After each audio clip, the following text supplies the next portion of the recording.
ओम नमो भगवते वासुदेवाय। श्रद्धालु भक्तों, श्रीमद्भागवत महापुराण के महात्म्य में तीसरे अध्याय के अंतर्गत भक्ति के कष्ट के निवारण का मैं आगे वर्णन करने वाला हूं। पहले जो कथा कह चुका हूं उससे आगे का प्रस्तुतिकरण मैं आप लोगों के समक्ष कर रहा हूं।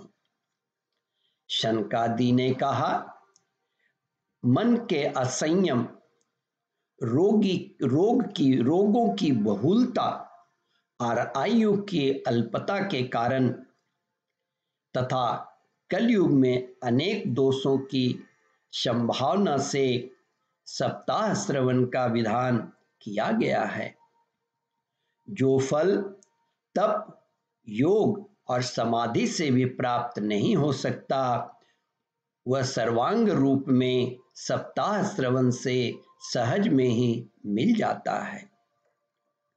सप्ताह श्रवण यज्ञ से बढ़कर है, व्रत से बढ़कर है, तप से कहीं बढ़कर है, तीर्थ सेवन से तो सदा ही बड़ा है, योग से बढ़कर है, यहाँ तक कि ध्यान और ज्ञान से भी बढ़कर है। अजी इसकी विशेषता का कहना कहाँ तक वर्णन किया जाए।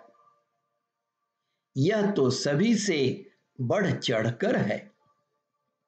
शौनक जी ने पूछा, सूत जी, यह तो आपने बड़ा आश्चर्य की बात कही।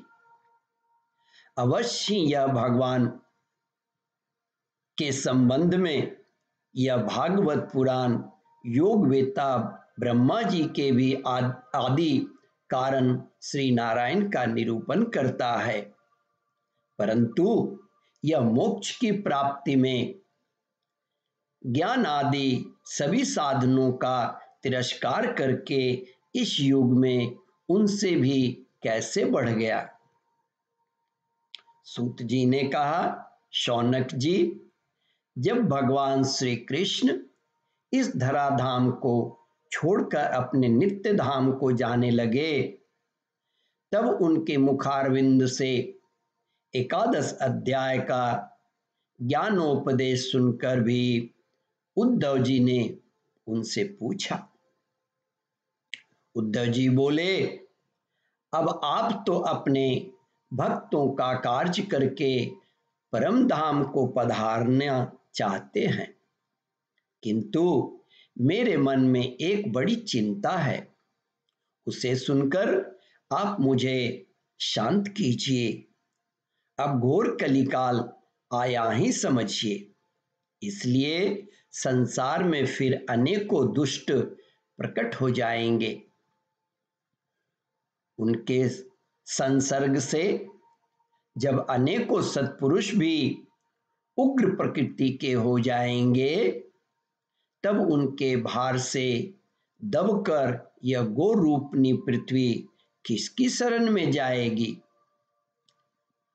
कमल नयन, मुझे तो आपको छोड़कर इसकी रक्षा करने वाला कोई दूसरा नहीं दिखाई देता, इसलिए भक्त वत्सल, आप साधुओं पर कृपा करके यहां से मत जाइए। भगवान, आप निराकार और चिन्ह मात्र होकर भी भक्तों के लिए ही तो यह सगुण रूप धारण किया है, फिर भला आपका वियोग होने पर वे भक्तजन पृथ्वी पर कैसे रह सकेंगे। निर्गुणोपासना में तो बड़ा कष्ट है, इसलिए कुछ और विचार कीजिए। सूत जी ने कहा, प्रवास क्षेत्र में उद्धव जी के ये वचन सुनकर भगवान सोचने लगे कि भक्तों के अवलंब के लिए मुझे क्या व्यवस्था करनी चाहिए। शौनक जी, तब भगवान ने अपनी सारी शक्ति भागवत में रख दी। वे अंतर्ध्यान होकर इस भागवत समुद्र में प्रवेश कर गए। इसलिए यह भगवान की साक्षात शब्दमय मूर्ति है। इसके सेवन, श्रवण, पाठ अथवा दर्शन से मनुष्य के सारे पाप नष्ट हो जाते हैं। ओम परमात्मने नमः। भक्तों, श्रद्धालु भक्तों, आप इस श्रीमद् भागवत महापुराण के कथा को ध्यानपूर्वक मनन करें, श्रवण करें, मनन करें और चिंतन करें। अपने बंधु बांधवों को इस कथामृत को वितरित करें। इस वीडियो को लाइक करें, शेयर करें और साथ ही साथ सब्सक्राइब भी करें। ओम परमात्मने नमः।